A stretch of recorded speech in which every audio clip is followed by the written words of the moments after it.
नमस्कार, good news today में आपका स्वागत है। मैं हूं आपके साथ वैभव राज शुक्ला। देखिए, सुबह सुबह आपकी अच्छी खबरों के साथ आपकी शुरुआत हो, इसलिए हम आपके लिए लेकर आते हैं हर रोज गुड न्यूज का गुलदस्ता, यानी कि सिनेमा से लेकर सियासत तक और खेल जगत की दुनिया से लेकर आर्थिक जगत तक हर प्रकार की खबरें 1 मिनट के भीतर। तो घड़ी पर रखिए नजर और करते हैं शुरुआत।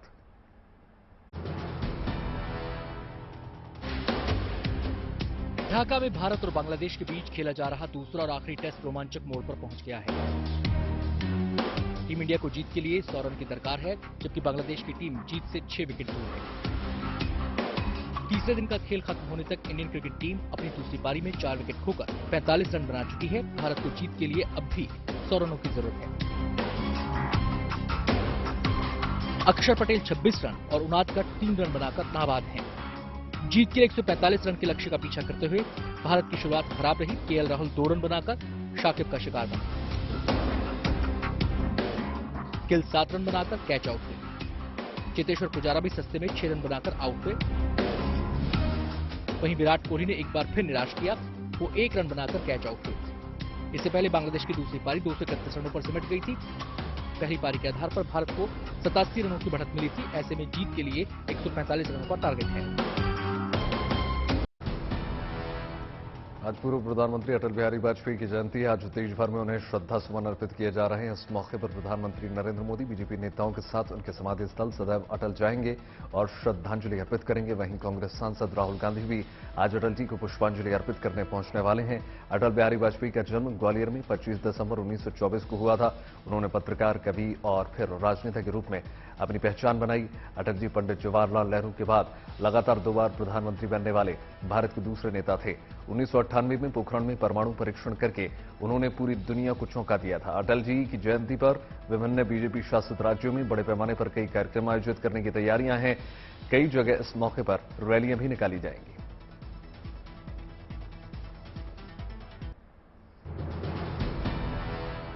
देश भर में कोरोना के खतरे को देखते हुए केंद्र सरकार अलर्ट मोड में नजर आ रही है। इस बार केंद्रीय स्वास्थ्य मंत्रालय ने राज्य सरकारों को पत्र भेजा है, जिसमें लिखा गया है कि देश में कोरोना की रफ्तार धीमी है, लेकिन हमें आने वाली चुनौती के लिए पहले ही तैयार रहने की आवश्यकता है। मंत्रालय ने सभी राज्यों को निर्देश दे दिया है कि ध्यान रहेंगे कि ऑक्सीजन की सप्लाई में कमी ना आ पाए। साथ ही वेंटिलेटर और ऑक्सीजन सप्लाई की मशीनें दुरुस्त रखी जाएं। दुनिया के कुछ देशों में बढ़ते कोरोना संक्रमण को देखते हुए केंद्र सरकार ने बड़ा फैसला किया है। स्वास्थ्य मंत्री मनसुख मांडविया ने कहा है कि चीन, जापान, हांगकांग, बैंकॉक और दक्षिण कोरिया से भारत आने वाले लोगों का आरटी-पीसीआर टेस्ट अनिवार्य होगा। उन्होंने कहा कि इसको लेकर जल्द ही विस्तृत आदेश जारी कर दिया जाएगा। मांडविया ने कहा कि जिन यात्रियों की आरटी-पीसीआर रिपोर्ट पॉजिटिव आएगी या जिनमें बुखार जैसे लक्षण मिलेंगे, उन्हें क्वारंटीन किया जाएगा।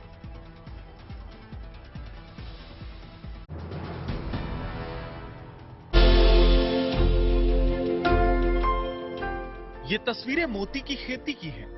मोती सिर्फ समुद्र और जलाशयों में ही नहीं, बल्कि घर में भी उगाए जा सकते हैं। झारखंड की संजू देवी ने यह कमाल कर दिखाया है और कमाई की नई राह दिखाई है। खास बात यह है कि मोती की खेती के लिए किसी बड़े तालाब की जरूरत नहीं है।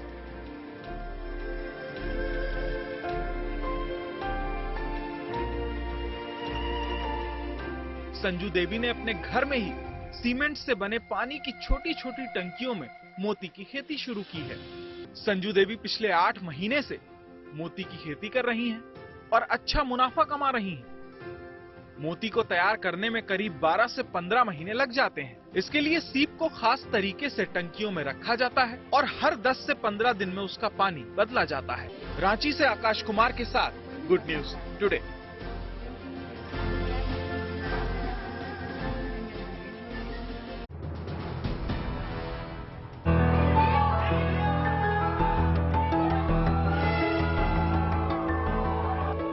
ढोलक की धुन पर ताल से ताल मिलाती ये मिसेस वर्ल्ड सरगम कौशल है। अमेरिका में हुई मिसेस वर्ल्ड 2022 प्रतियोगिता का खिताब अपने नाम करने के बाद स्वदेश लौटी सरगम कौशल का इसी अंदाज में शानदार स्वागत किया गया। सरगम ने 21 साल बाद ये खिताब जीतकर इतिहास रच दिया है। देशवासियों के लिए भी बेहद गर्व का मौका है। जम्मू कश्मीर की रहने वाली सरगम कौशल मॉडलिंग करती हैं और पेशे से टीचर हैं। सरगम के पति नौसेना में हैं। मिसेज वर्ल्ड का खिताब जीत कर लौटी सरगम के परिवार में उनकी कामयाबी से खुशी का माहौल है। इससे पहले अदिति गोवित्रिकर ने 2001 में मिसेज वर्ल्ड का खिताब अपने नाम किया था। अब सरगम ने ताज हासिल करके एक बार फिर दुनिया में देश का नाम रोशन किया है। Bureau report, good news today.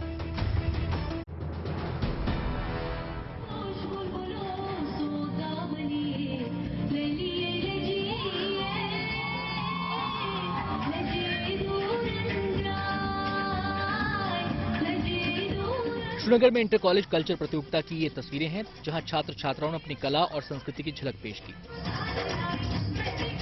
Srinagar के टैगोर हॉल में आयोजित इंटर कॉलेज कल्चरल प्रोग्राम में कई कॉलेजों के छात्र छात्राओं ने हिस्सा लिया। इस दौरान कश्मीरी लोक नृत्य, गीत और नाटक पेश किए गए। इस कार्यक्रम का आयोजन स्थानीय एनजीओ की मदद से किया गया, ताकि युवा पीढ़ी अपनी संस्कृति को समझ सके और आगे बढ़ सके। हमारा ये कॉन्सेप्ट था कि हम कश्मीरी कल्चर को रिवाइव करना चाहते हैं, जो हम लोग भूल चुके हैं। हमारी कश्मीरी जुबान, हमारा कश्मीरी कल्चर, हमारी कश्मीरी जो तहजीब है, उससे हमारे नौजवान आगा नहीं।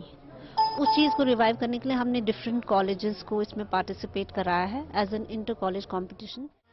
श्रीनगर में आयोजित इंटर कॉलेज कल्चरल प्रतियोगिता में हिस्सा लेकर युवा भी काफी खुश नजर आए।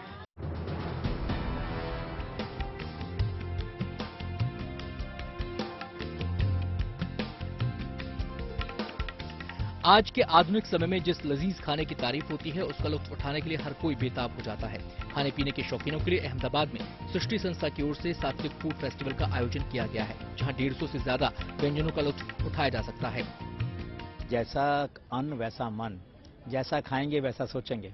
अगर हम सात्विक खाएंगे तो सात्विक सोचेंगे, और सात्विकता है न केवल विभिन्नता हो खाने के अंदर, अलग अलग तरह की वानगियां हों, अलग अलग तरह के अनाज हों, अलग अलग तरह के तरीके हों बनाने के, लेकिन उसका जो बनाने के जो संस्कृति है उसकी, वो भी साथ में हमारे जीवन में आए। सात्विक फूड फेस्टिवल में गुजरात समेत कई राज्यों से आए 65 से ज्यादा प्रतिभागियों ने हिस्सा लिया। ये आयोजन 23 दिसंबर से 26 दिसंबर तक चलेगा। अन्न उत्सव सुबह 11 बजे से रात 10 बजे तक चलता है।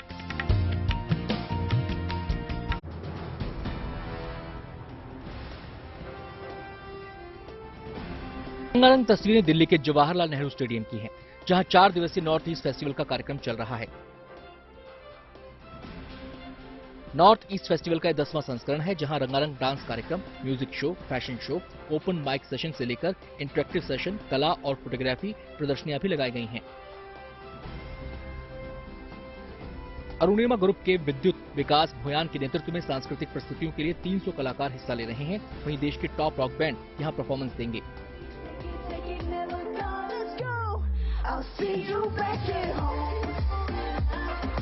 इस महोत्सव का उद्देश्य पर्यटकों और निवेश को आकर्षित करना है।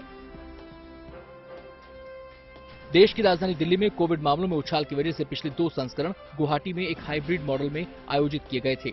नॉर्थ ईस्ट फेस्टिवल की शुरुआत के बाद से पूर्वोत्तर राज्यों में पर्यटन को और बढ़ावा मिल सकता है।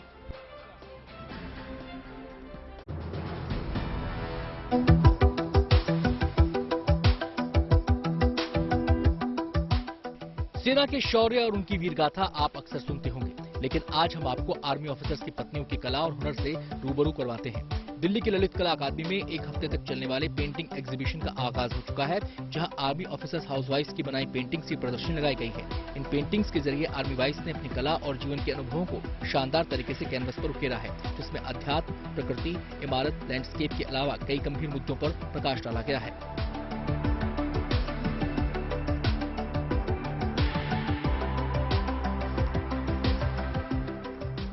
मुख्य अतिथि के तौर पर आर्ट एग्जीबिशन में पहुंचे बीजेपी सांसद राज्यवर्धन सिंह राठौर ने दीप जलाकर इस एग्जीबिशन का शुभारंभ किया। पेंटिंग्स की खूबसूरती देखकर राज्यवर्धन सिंह राठौर भी मंत्रमुग्ध हो गए। रंगों के जरिए अपनी अभिव्यक्ति को कैनवस पर उकेरने वाली इस प्रतिभा की उन्होंने जमकर तारीफ की।